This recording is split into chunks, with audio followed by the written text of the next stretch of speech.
What is up, guys? This is Joe. Here at Optics, we all enjoy comics, but we want to give a little bit more attention to the independent ones since they're often looked over. So today, we're going to be talking about the first two trades of Robert Kirkman's Oblivion Song. We're going to give a brief review and our thoughts, and then we'll dive into the spoilers. Robert Kirkman is a pretty well-known comic writer. He's mostly known for The Walking Dead and Invincible. The artwork team on this comic is also great. It's done by Annalisa Leone and Lorenzo De Felici, and they just do a wonderful job. Kirkman is a fantastic writer, and the artwork is extremely captivating. The story follows Nathan Cole in a recovering post-apocalyptic world. He travels to another dimension to try and rescue people, but the driving force behind this is the fact that he is yet to find his brother, who he hopes is still alive. This story is wonderful, and the artwork really pulls you into the world. They do a fantastic job of showing and not telling you everything. I appreciate the fact that they take the time to let you just appreciate the art. The first few times Nathan visits the other side, there's no dialogue. A lot of people would make the main character talk to themselves to explain what happened in the past, but not this, and I really like that. The artwork and the story is very different, and that's what makes it so intriguing. I picked up the first trade with a plan to read it within a few days, but I couldn't. I finished it in one sitting and went to get the next trade soon afterwards. So I think it goes without saying, we here at Optic really enjoyed this series. Now we'll go into the spoilers. So if you want to go into the story with little to no information, then head out now.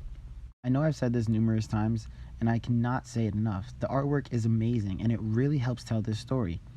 I love how they portray the characters, and I didn't expect some of the characters who were involved in the events to suffer from PTSD. But it makes sense and adds layers to these characters. Like the government funding side that they added. When they came at the end of the first trade to take all Nathan's things, it was a common trope that I didn't expect to happen so soon, but I also didn't mind, because it made sense for the story.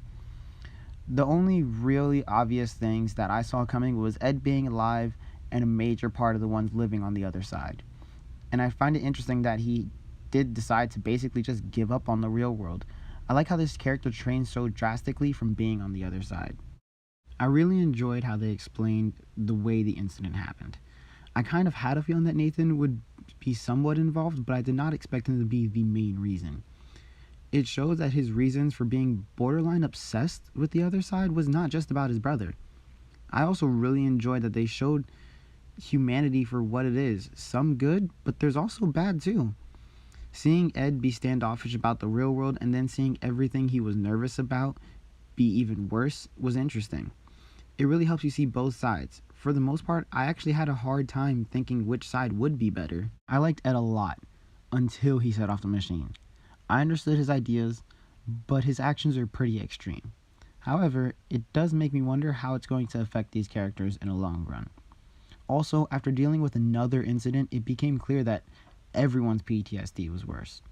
I was totally invested in the story, and getting to the end of chapter 2, I had no idea how it would continue at all until the last few pages.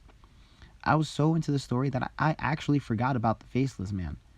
I like that they're trying to learn English, but I'm still intrigued by them and very curious to see how they're going to tie in with Nathan and Ed.